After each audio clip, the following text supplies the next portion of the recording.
رب العالمين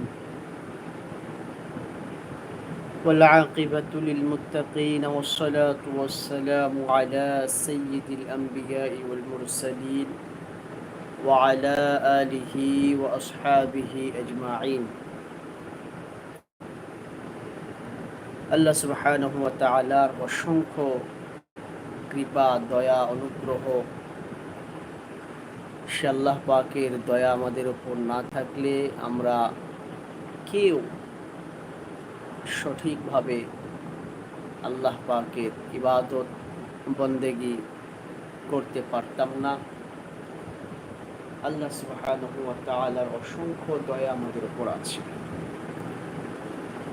তাই আল্লাহ পাকের ইবাদত তার বন্দেগি আমাদের করা অতি জরুরি।